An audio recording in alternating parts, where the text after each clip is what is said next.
Bienvenidos a la Cátedra de la Santanderianidad. Esta noche continuamos con la segunda parte del conversatorio sobre el Centro de Memoria Histórica Batalla de Palo Negro. Tras la intervención y despedida de nuestra invitada Carolina Becerra, se abrió un espacio espontáneo de reflexión colectiva entre los participantes.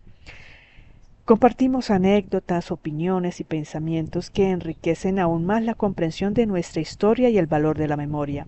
Este episodio reúne esas voces que desde la experiencia y el sentimiento aportan a la construcción de identidad y a la necesidad de no olvidar nuestro pasado.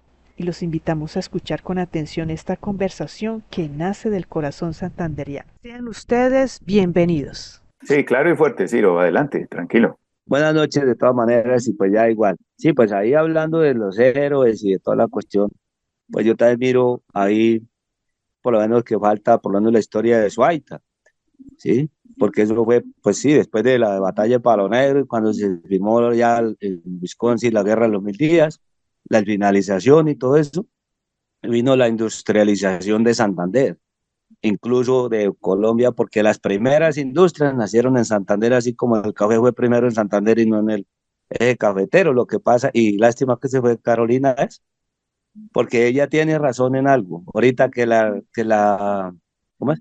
La inteligencia artificial, o sea, nos están llevando a los chicos a un mundo donde no conocen el pasado. La Entonces, si innovación no los tecnológica, hacemos sí. conozcan el pasado, la historia, porque la quitaron lamentablemente de los claustros de educación, porque ya hoy, como decía por ahí la señora, ¿qué? Doña María Piedad, si hoy ya hablamos de Bolívar, dicen que que somos chavistas, cosa que no era así. Y de Santander también, a Santander lo tienen como el malo del paseo. Yo era uno de esos porque la historia me la enseñaron mal. Incluso gracias a la profe Yasmín cuando hicimos lo de turismo, que fuimos a Charalá, donde realmente está la historia de la batalla de Boyacá. No fue allá en Boyacá, sino fue ahí en el río Penta, ¿sí? Y todo eso para que precisamente hubiera todo eso allá. Entonces, si no nos enseñan dónde nacimos, de dónde venimos, y lo que decía, de ese cuenta, vienen los antioqueños a hacer disque carreras de ciclismo, lo que decía de Alfonso Flores. Yo fui porque ese es un aficionado de chino que participaba, conocí, lo escuché porque fue el primer colombiano, primer santanderiano, que ganó en Europa una carrera ciclística, y eso era algo berraco, y acá El se Tour del olvidó todo, Avenir. se olvidó. Desafortunadamente tenemos una conciencia de, como de olvidadizos, digo yo. Yo sí peleo mucho por la historia. Y a mí me pregunta mucha gente, pero ¿usted por qué sabe tanto? Porque yo sí escuchaba a mis viejos. Yo a un abuelo me le siento todavía media hora, una hora, lo escucho. Aquí, vea, llevo una hora escuchándolos y chévere, porque todo eso lo enriquece a uno, ¿sí? Y ese compartir todo eso es lo que debemos. Y gracias, profe, otra vez, porque esa santandereanidad, yo sigo, yo soy un santandereano de raca mandaca, como decían, Y y me gusta falta, la historia, me gusta saber, porque a mí claro, me enseñaron de dónde nací y hacia dónde voy a ir. y A falta, eso me falta refiero. explotar esa Muchísimas gracias. santandereanidad a través de la tradición oral. Por ejemplo, Exacto, la me decía un música, decía profesor también. que Hoy la música se hoy en perdió. día ah, en el páramo de Pisba se escucha gente que por tradición oral comenta los episodios de la travesía del páramo de Pisba de la campaña libertadora de Bolívar y Santander. Claro. Entonces, aquí falta, por ejemplo, porque yo creo que lo debe haber, explotar esa memoria histórica por tradición oral de la gente que de generación en generación conoce la memoria y los relatos de la batalla de Palo Negro, por ejemplo, y así otros eventos históricos que sucedieron en el Gran Santander, no solamente en Santander, sino en el Gran Claro. Santander. Como Ajá. por ejemplo, bueno, están aquí ahora están haciendo como una investigación, lo han hecho mucho, de los sucesos del 1 de septiembre de 1879, que fue el conflicto entre los comerciantes alemanes contra los artesanos. Entonces es la cuestión contra la culebra pico de oro, que fue el fin de la Sí, culebra pico de oro. Eso, bueno, eso, sí, eso, algo eso se está escuchando. haciendo desde el punto de vista historiográfico muy importante. Supongo que hay algo de tradición oral, hay algo más o menos, porque se buscan a los herederos y sucesores de comerciantes alemanes. Entonces me parece que ahí hay algo de tradición oral importante. Entonces pienso que eso se debería hacer con otros episodios históricos que abarcaron la región no solamente Santander, sino norte de Santander, el Gran Santander. Entonces, me parece que eso tiene que ser importante. Y para complementar, si me permiten, esto, Claro, Eduardito, Yasmín y María Piedad, que tuvo un aporte fundamentalísimo, con la cuestión de sí rescatar a los héroes. De pronto se tienen, pero no han sido promocionados. Y eso es bueno, tiene lo razón que la María Piedad relata. con la cuestión de que la santanderianidad, digamos, el acervo, nosotros tiene que buscarse de los personajes que le metieron berraquera, la berraquera. Nosotros hasta en los tuétanos, como dice el señor Ciro, somos santanderianos de raca mandaca, pero entonces toca como resurgirla de alguna manera y, y sí, promocionarla. La cuestión que decía Carolina con la cuestión de memoria histórica es reciente, es reciente. Pero yo me remito, y de pronto y de pronto Eduardo me corregirá algunas cosas. ¿Qué hay de los antepasados? De los antepasados, si a ellos también les dieron, digamos, como los recordaran, como para que les dieran los honrásemos, porque ahí lo que decía Yasmín con la cuestión de ahí pues, entra en la sala uno de Palo Negro, la parte que es bélica y que están todos esos nombres. Yo digo, se les daba a alguno, digamos, un recuerdo como para honrarlos. No, no, no creo, pero rescatando todo eso, se les puede dar como la honra. Ahora, actualmente se le está dando el reconocimiento porque los tiempos han cambiado y ya las nuevas tecnologías, pues ya a las personas que han sufrido este conflicto interno colombiano, pues se les trata de dar la reparación porque contamos ahora con las tecnologías que reconocen, identifican a esas personas víctimas del conflicto. Pero yo me remito sí al pasado que tiene que rescatarse para honrarlos. Si no se les puede reparar, pues no, sí, tratar de honrarlos. Y lo que decía Eduardito en la cuestión de, sí, de la batalla de Palo Negro y todo lo que conllevó ese conflicto, eh, de ideologías partidistas y que era el temor a que usted no se equivocara de bando. Era porque no se contaban con mediadores.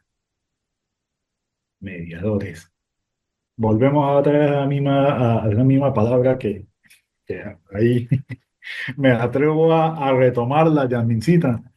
Ahí, los mediadores. Sí hubo intención de mediadores por parte de los liberales y los conservadores moderados,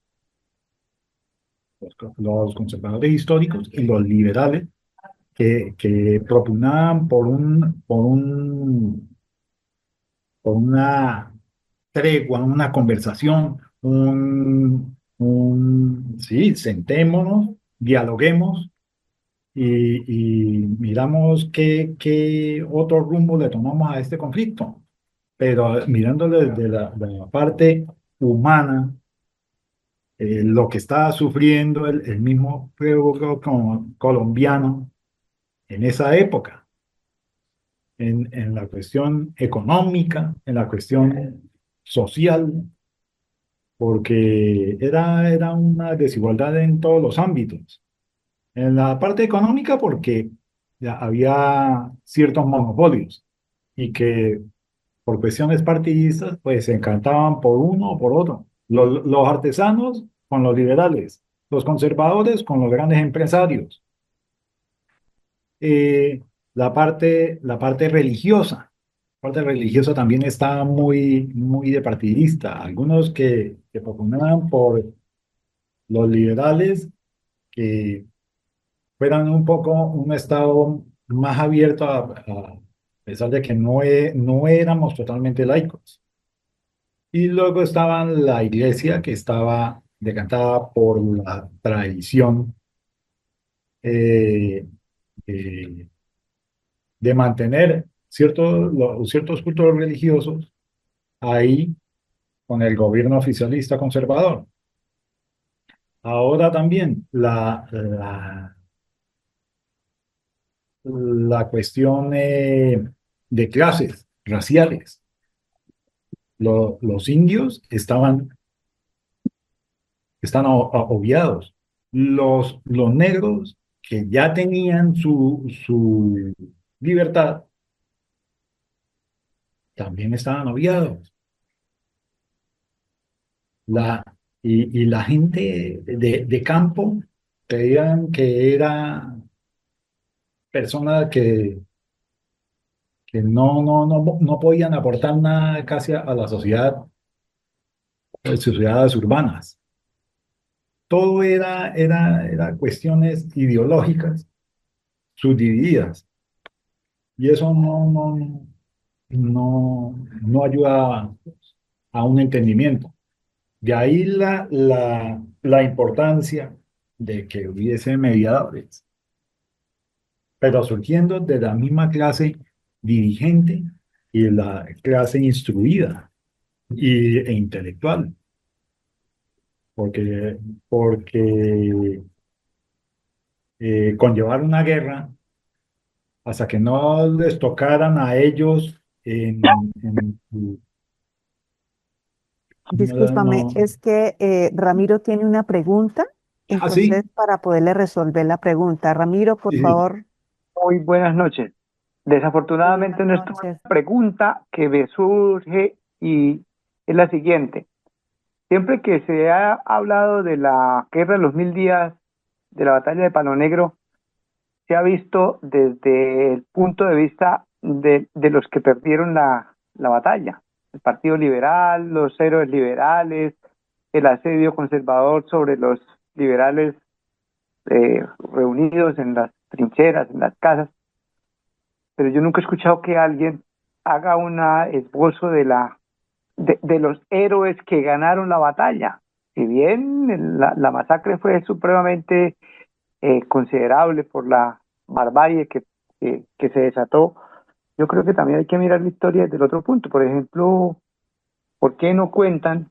¿Por qué en Bucaramanga hay una avenida que se llama Ramón González Valencia, por ejemplo? Hasta hace muy poco tiempo el hospital más importante de Santander llevaba el nombre de Ramón González Valencia. ¿Y por qué la pregunta? Porque es dado que cuestionemos situaciones históricas y cosas como, por ejemplo, en los recientes procesos de paz, hubo algunos detractores del acuerdo final que decían de pronto con mucha razón o con mucho temor, cualquier día de estos le ponen a una avenida de Bucaramanga el nombre del guerrillero fulano de tal. Entonces, pues, si le colocaron a una avenida de Bucaramanga el nombre de un personaje que pasó a la historia por ganar una batalla, la batalla de Palo Negro, pues es eso. ¿Por qué nunca se habla desde ese punto de vista de los conservadores que ganaron la batalla? Porque igual me imagino que serán héroes para los conservadores. Pregunto, escucho respuesta. Sí, claro, sí, Ramiro, me parece muy interesante tu pregunta, es muy buena pregunta. Sí, dentro de la batalla de Palo Negro, mm, uno de los más destacados dentro dentro del ejército legitimista en ese entonces, pues era el Partido Conservador que tentaba el poder presidencial. Fue el general Próspero Pinzón, que al ver el ataque o la embestida de las fuerzas del ejército liberal, entonces arengó a la tropa y él dijo que él no iba a dispersarse, porque él se dio cuenta que la tropa estaba a punto de dispersarse, que él se iba a quedar hasta morir y que los que querían estar con él que lo siguieran. Entonces eso le dio una enfundia e infundó a la tropa para que ésta se quedara, mantuvieran sus posiciones y contuvieron la embestida del ejército liberal. Entonces fue uno de los personajes más importantes de la batalla de Palo Negro. Y después de la batalla de Palo Negro, pues lo enviaron a otro frente de combate, pero murió al poco tiempo.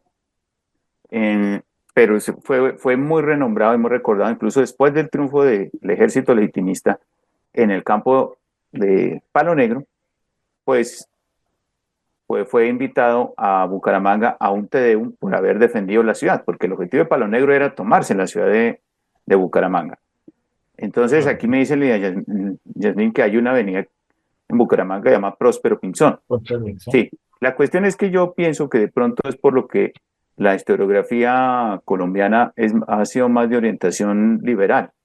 Entonces se ha dicho que pues todavía no se ha hecho como una historiografía conservadora, como no se ha profundizado. Y además porque también Santander es más de orientación liberal, aunque hay algunos pueblos que son de estirpe conservador. Y por ejemplo, durante la República pues del siglo XX, pues hubo también gobernadores en esa época, cuando el presidente designaba a los gobernadores, hubo gobernadores conservadores, como el caso de Rafael Ortiz González, que fue fundador del periódico El Frente y fue dos veces gobernador de Santander. Pues, dicen que hizo una buena gestión para con el departamento. Entonces, es muy cierto que sí, a veces no se ve la parte conservadora debido de pronto a esa tendencia historiográfica que existe, pero se han hecho estudios al respecto, mm, lo que no quiere decir que, pues que no se hayan estudiado. Sí se ha estudiado, pero de pronto tal vez no se ha publicitado como como debía hacerse.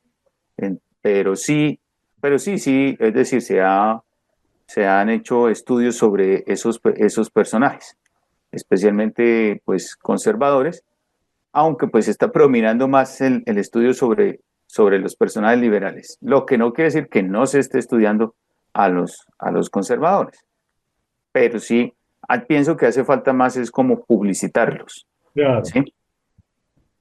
pero ahorita digamos, puntualizar en la parte, lo que decía eh, eh, eh, Giovanni, Ciro Mejía, la cuestión de Ramón González Valencia.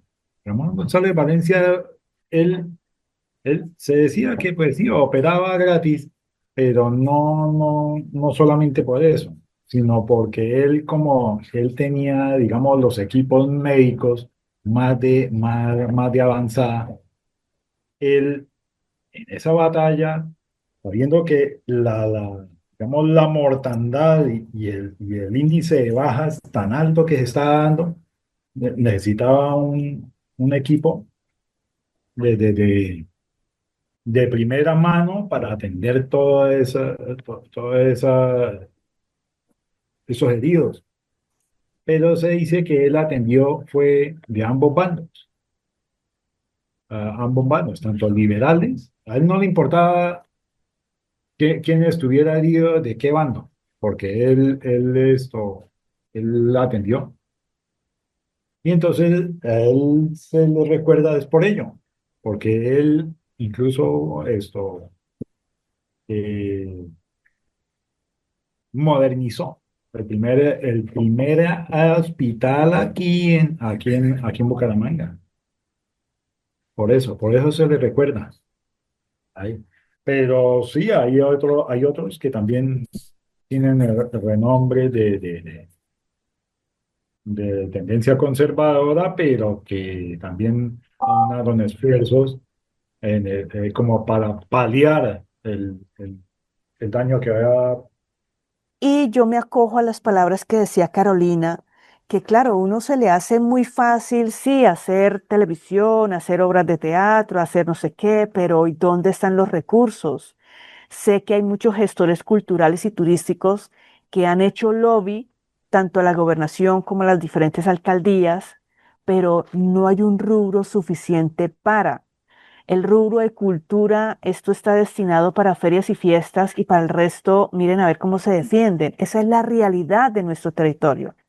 De ahí que también el mensaje es, ¿y nosotros qué podemos hacer? Formamos parte de una comunidad y ¿qué podemos hacer? Y estos espacios se hacen con ese fin de sensibilizar y reflexionar. En algún momento alguien me decía, usted parece una golondrina en medio de un incendio. Dije, pero por lo menos estoy aportando en algo, porque sí estamos preocupados por nuestra sociedad. Digamos, un personaje que ya se pensionó del batallón, pero que cuenta desde su sentir y su emoción.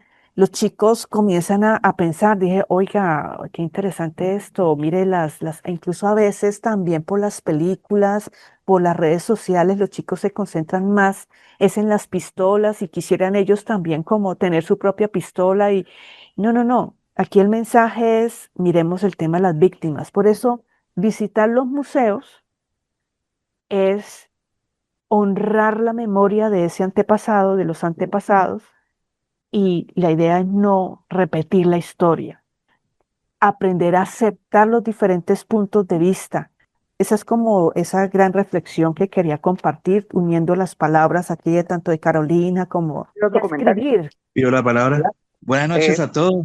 Muchas gracias por escucharme, por atenderme. Estoy supremamente sorprendido eh, por esa bonita invitación y por supuesto por todos los relatos y magníficas historias que ustedes cuentan con tanta elocuencia. Mi nombre es Giovanni Ramírez.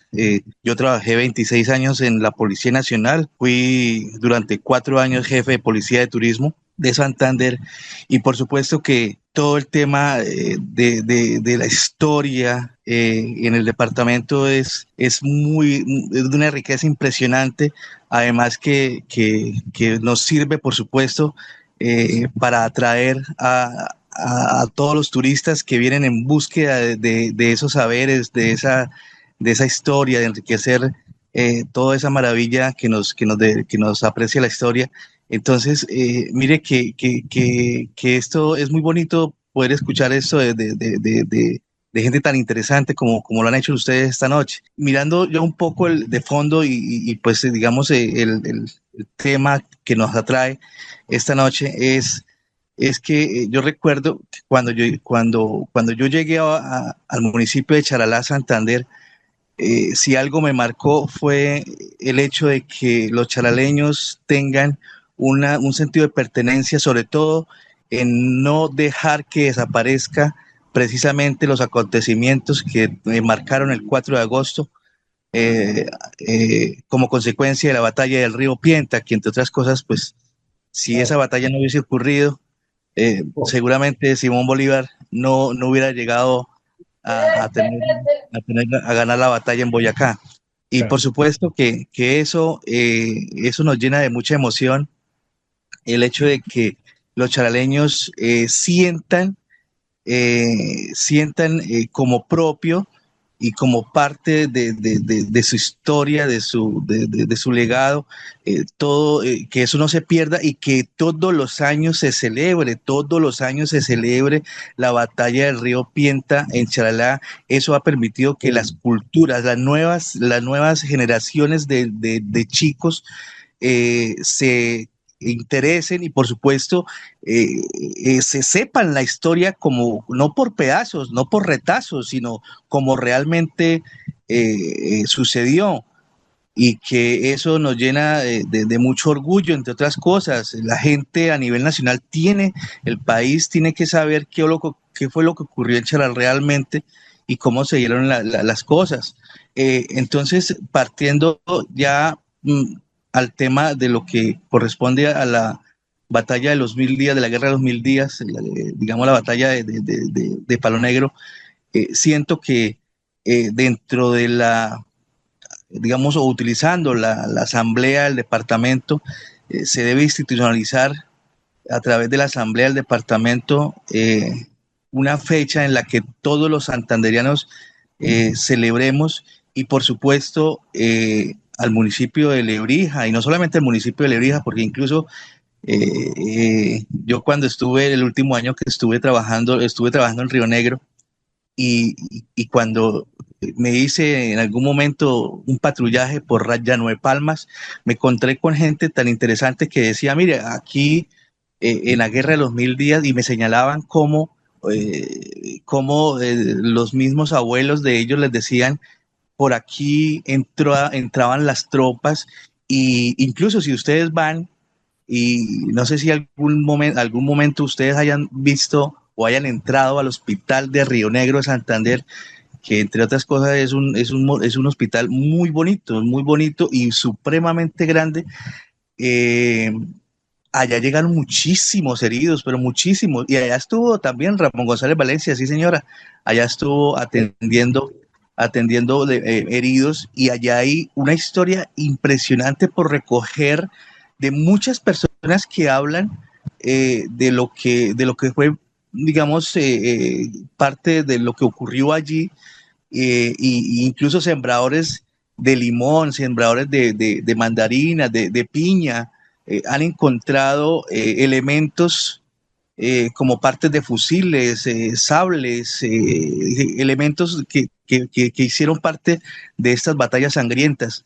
Entonces, es importante y recalco que se institucionalice una fecha especial a través de la Asamblea del Departamento, y por supuesto, en el municipio de Lebrija como eje principal o donde se originó principalmente la batalla, también se rinda un homenaje todos los años, y a los niños también se les cuente esa historia, o por lo menos haya una cátedra en el pénsul académico de ellos, y digamos que los lebrijenses tengan también esa posibilidad de apersonarse más de esa historia.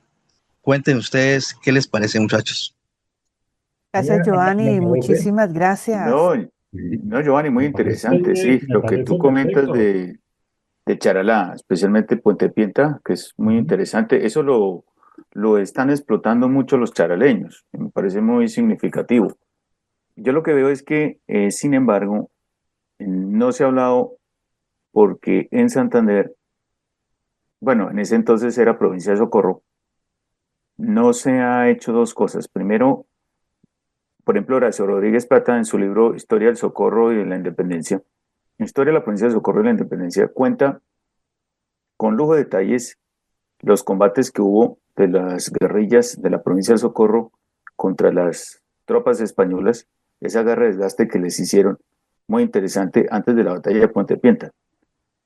Bueno, él llamaba a la batalla de Puente Pienta la batalla de Charalá, pero otra cosa que no se ha comentado es qué pasó después de Puente Pienta, y eso muy poco se ha comentado, porque después de Puente Pienta, cuando Lucas González se dio cuenta que Bolívar había triunfado en Boyacá, como dicen, puso pies en polvorosa y retrocedió hasta Venezuela.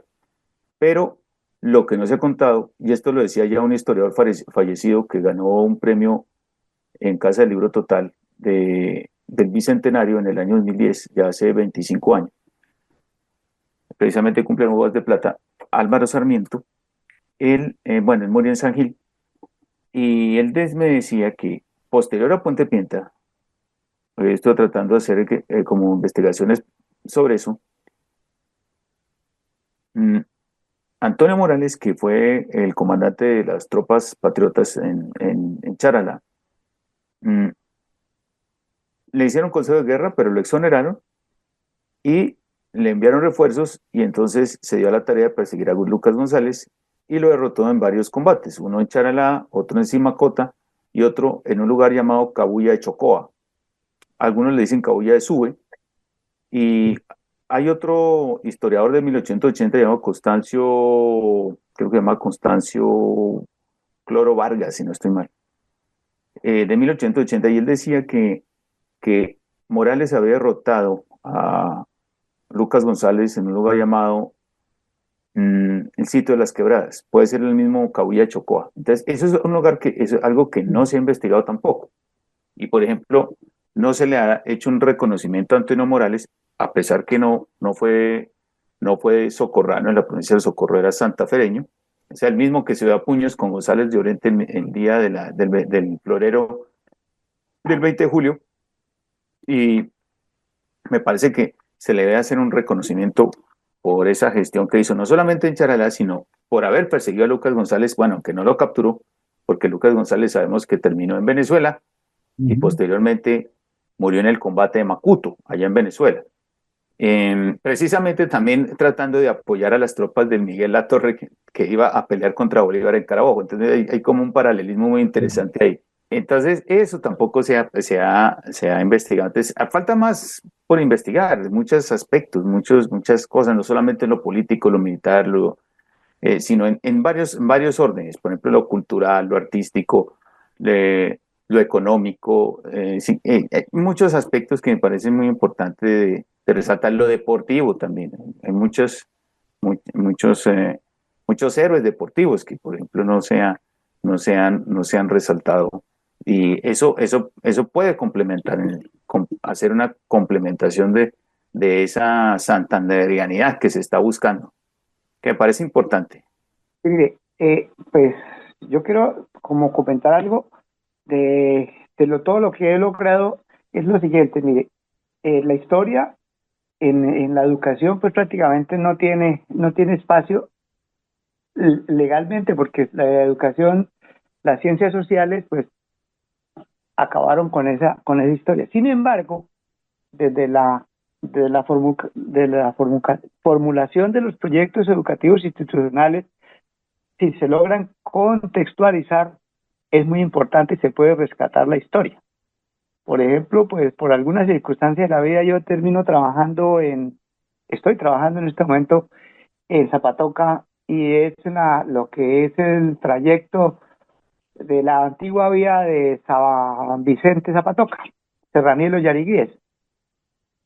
Y hay una cantidad de situaciones que fáciles se pueden trabajar, y yo me imagino que en todas partes hay historia, en todas partes hay que contar, y en todas partes hay que sistematizar y volver a recoger. Entonces, no es que no se pueda y no es que no haya espacio, es que no queremos hacerlo. Y por otro lado, que es mucho más grave, es la lejanía, el divorcio entre las personas que tienen realmente el conocimiento, que se han dedicado a buscar la información, a recopilar información. Pues cada vez es más difícil encontrar que realmente haya alguien que eche un cuento sustentado en la investigación. Nosotros durante muchos años leímos la historia que fue escrita por las editoriales Santillana, Bedul, que regularmente pues fueron desde las perspectivas de las comunidades religiosas, que eran las dueñas de las editoriales. Fue la historia que nos contaron y muchos sobrevivimos con esas historias, pero hoy nos damos cuenta que son historias contadas a medias. Eso así como para ir redondeando. Y por otro lado, el fortalecimiento de la historia actual y la historia reciente, ese crear la historia, tendría mucha validez si desde las mismas gobiernos locales, departamental o municipal, le dieran esa importancia en la creación de los espacios turísticos. Si en cada espacio turístico que promocionan encontráramos el personaje, el porqué el personaje, la historia, el que le cuente. Por ejemplo, si uno va a Barranquilla, en el malecón frente al río Magdalena, encuentra uno que tiene la Shakira, está la historia del Junior, están todos los personajes, y por allí en un rincón que no tiene nada que ver, o si sí tiene, me equivoca, me disculpan si me equivoco, está Rinrin Renacuajo, Rafael Pombo con su Rinrin Renacuajo. Entonces, ahí está, la gente pues va por ver su Shakira, por ver su Junior, pero a alguien se le atraviesan los ratones y el Rinrin Renacuajo, y alguien tiene que hablar desde Rafael Pombo y una cultura que realmente, de una literatura infantil que está prácticamente más o igual de escondida que la historia. Una Ok, eso sí. historia, y les voy a contar algo para redondear que completo. Mire, cada uno conserva lo que quiere recordar. Me voy para otro extremo, en el malecón del río Arauca, por el lado de Venezuela, o sea, frente a Arauca, Arauca capital, queda una población que se llama El Amparo. Por el malecón del Amparo hay unas estatuas de los guerrilleros colombianos, de todos los guerrilleros de las FARC colombianos, que allá en Venezuela, pues, para el sistema, para el modelo político chavista son importantes. Ellos quieren que lo recuerden y ya tienen su estatua y la gente va y mira, cada uno tiene su historia. Entonces, ¿por qué no le hacen ese honor, a las personas que son dignas de recordar, pero que realmente tengan el contexto? No una estatua fría y olvidada como tantas estatuas que uno ve, que uno no sabe quién es, sino que realmente haya alguien que le diga, este está aquí porque hizo esto, hizo lo otro, y realmente vale la pena recordarlo. Sería como hacer ese aporte para que quienes tienen la posibilidad de incidir sobre las decisiones, el desarrollo cultural, la parte turística, cultural, que no se quede en que fui a tal parte y ¿qué vio? No, una piedra, no, una roca, no, que haya realmente desde la historia algo que realmente se lleve más allá, porque regularmente el adulto, dijo un compañero en una disertación anterior, no me canso de escuchar abuelos. Claro, nosotros tenemos 2 horas de estar hablando aquí, no nos cansamos porque lo uno somos abuelos y de alguna manera nos interesa lo que estamos escuchando, pero Pero el los que público, el tienen público historias más, al público que debemos capturar es al público juvenil, porque son los que están llamados a trascender. Y por último, voy a hacer un comentario. Hay una serie en Netflix que habla del socorro independentista, la organización de las guerrillas, la importancia de Antonia Santos, y es válido verla desde el punto de vista pues que uno le da la importancia histórica. No sé qué tan cercana sea la realidad, pero por lo menos desde Netflix tocan la historia de la independencia en ese contexto. La serie se llama Las Villamizar. Gracias, Ramiro. Esa apreciación me parece muy oportuna y sí puedo decir que la serie de Las Villamizar fue una producción excepcional que logró combinar entretenimiento con un profundo trabajo de investigación histórica.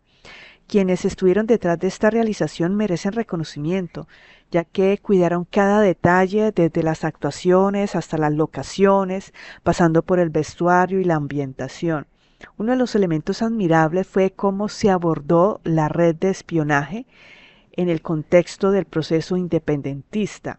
Aunque las protagonistas son personajes ficticios, su historia nos lleva a reflexionar sobre el papel fundamental de las mujeres que jugaron en la lucha por la libertad, un aspecto que pocas veces se ha visibilizado. La representación del traslado de estas cartas entre patriotas y realistas es fascinante, es increíble y lo entretienen a uno.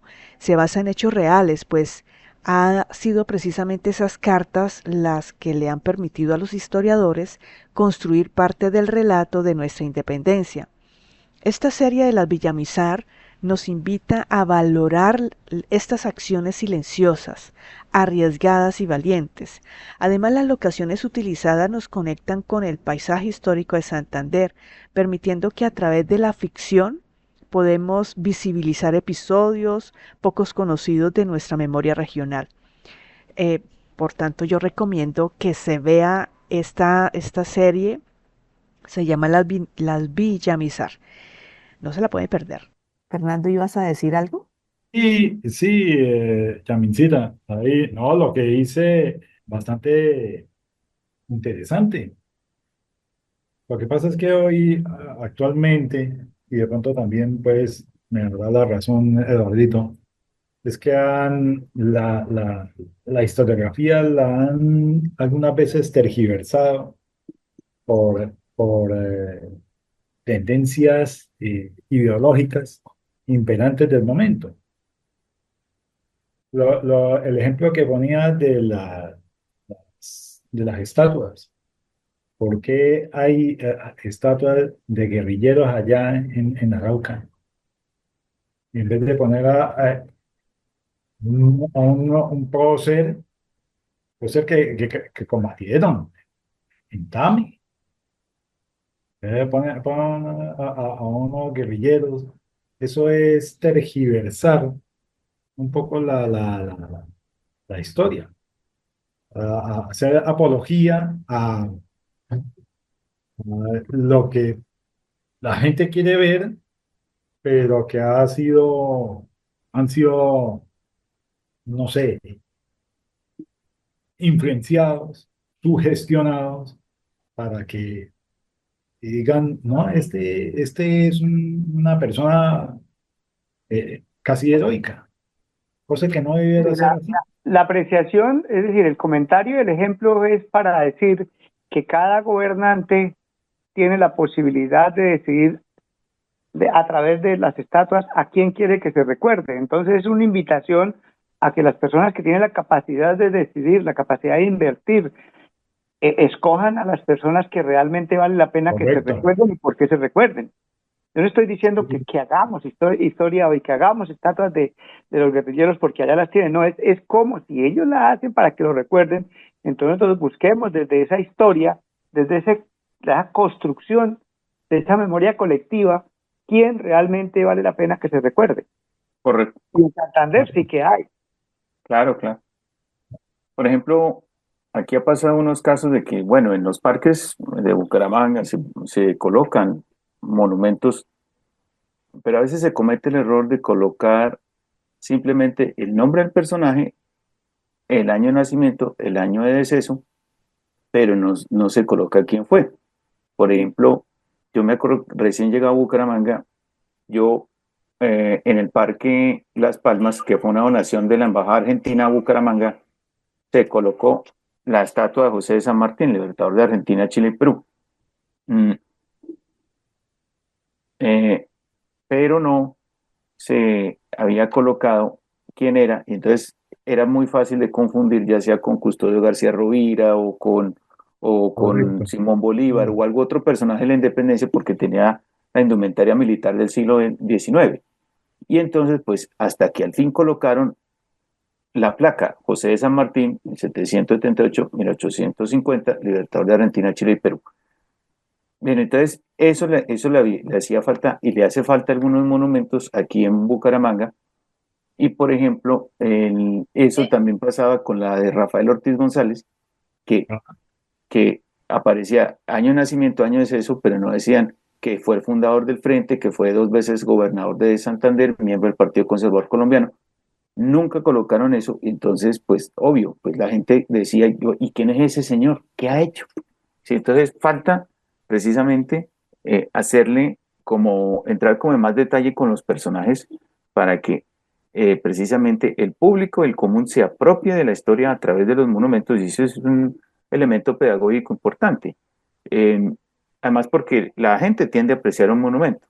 Desafortunadamente, el busto de Rafael Ortiz González durante los eventos del 2021, cuando se dieron todos estos disturbios, pues derribaron el monumento y hasta el sol de hoy no lo han vuelto a colocar. Allí uno se da cuenta que hay un desprecio por la cultura, un desprecio por la restauración de los sí, monumentos. Parece que está predominando la iconoclasia, o sea, sí. derivado del término iconoclastas en la época del Imperio Bizantino. Entonces pienso que, pues, es importante restaurar los monumentos, conservarlos, para que, para que haya un sentido de pertenencia y en eso hay un rescate por la historia, hay un rescate de lo histórico y que no haya no siga predominando ese desprecio por lo histórico que hay, no solamente en Santander, hay en todo el país, precisamente por la forma como se está enseñando la historia, por la forma como como se está proyectando la historia, porque los niños especialmente lo ven como un ladrillo. Y entonces, Claro. ese es el reto de los profesores, formar nuevos tipos de pedagogías para inculcar el aprecio por la historia, crear un sentido de pertenencia por la historia para que a través de ese sentido de pertenencia se construya la historia del país y pues haya un sentido de pertenencia por el país. Vamos a mirar las conclusiones Sí. y estamos haciendo memoria. Mire el aporte que hizo Piedad, María Piedad, el aporte que ha hecho también Joanny. Muchísimas gracias, Ciro también. Han salido algunas ideas. Eh, También para agregar ahí, Yamincita, con todo el permiso ahí, Eduardito.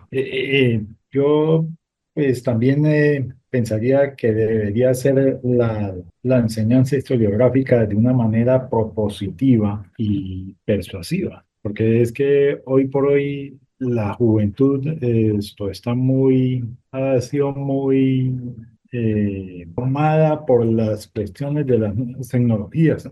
La inteligencia artificial ahora también algunas veces tergiversa las cosas. Entonces, en esa tergiversación, pues los chicos le ven como más atractivo a otras cosas, a otras tendencias que de pronto tratar de recuperar parte de la memoria histórica. Y para nosotros, los entendidos y estudiosos, sabios, nos queda algunas veces complicado, porque no hay una forma, una tendencia que sea atrayente a ello.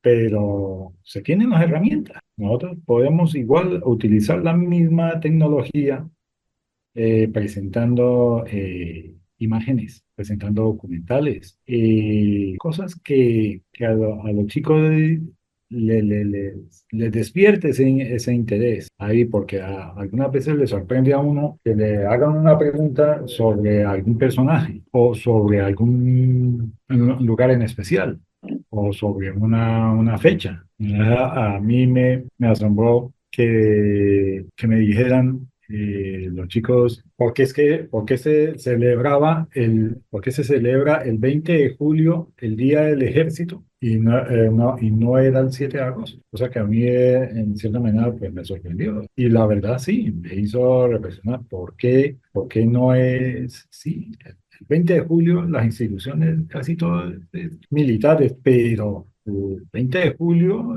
en sí es estutamentario. Por eso como nación, por lo que nosotros tuvimos la osadía de poder buscar una primera independencia de una tiranía. Pero el 7 de agosto es el Día del Ejército por la batalla de Boyacá. Entonces me decían, ¿y por qué no la celebran el 7 de agosto? ¿Por qué? Porque eso es lo que pasa. Con los mismos gobiernos van tergiversando poco a poco a sus acomodos políticos, van tergiversando la historia y entonces nos van perjudicando a nosotros y a las futuras generaciones, porque desconocen en sí la realidad, porque ha sido cambiada. Pero a todas luces, sí hay que nosotros todavía mantener ese acervo santanderiano. Y las cosas fáciles en la gastronomía, en la forma como nos expresamos también, porque a nosotros nos identifican por la forma de hablar el santanderiano. Son que aún permanecen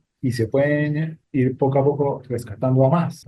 Y eso sería una buena forma, un buen oficio de recuperar nuestra identidad, que algunas veces la dejamos dormir. Si alguien... Aportar como dos conclusiones. Vale, perfecto. La primera es que la historia realmente necesita dolientes y estos espacios los que está proponiendo Yasmín pues son supremamente importantes porque primero que todo hay un despertar, un reconocimiento, un resurgir de la historia, un acercamiento entre las personas que se han dedicado a averiguar, a construir la historia.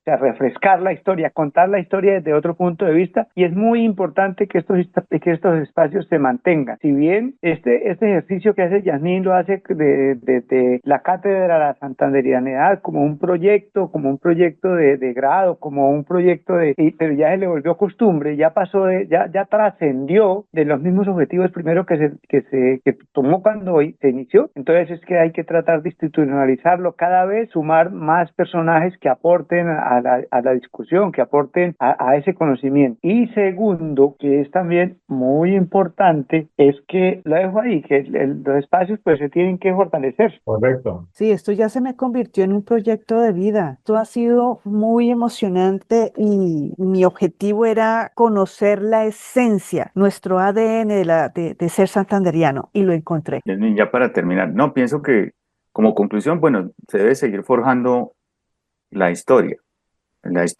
para construir un proyecto histórico donde haya una Colombia de paz real. Pienso que esa va a ser la importancia de la historia. Eso por un lado. Y segundo, seguir descubriendo y redescubriendo los valores del ser santanderiano para precisamente no solamente forjar una identidad dentro de los santanderianos sin caer en un regionalismo exacerbado. Y también para forjar creatividad, porque la identidad genera creatividad. Eso, pues, eso lo leí una vez en una tesis de grado de comunicación social. La identidad es importante porque es que la identidad forja creatividad. Entonces, si se resalta la identidad del santandereano, entonces el santandereano va a generar una creatividad que va a ser importante para para el desarrollo de la región. Entonces, y no solamente en lo económico, sino en otros órdenes. Entonces, me parece que eso va a ser muy importante. Excelente. Sí, Bueno, correcto. muy bien. Hay una, Bueno, A ver, ¿qué pasó, Fernando? también el que pisa tierra santanderiana es santanderiano. Mira a Eduardo. Eduardo es ya también santanderiano. claro, ya. Es que Sí, esa eso, frase es constitucional. sí, la frase constitucional 853. La Correcto. frase es el Sí, artículo segundo de la Constitución del Estado Soberano de Santander. correcto. Correcto. Muy bien. No, gracias a ustedes.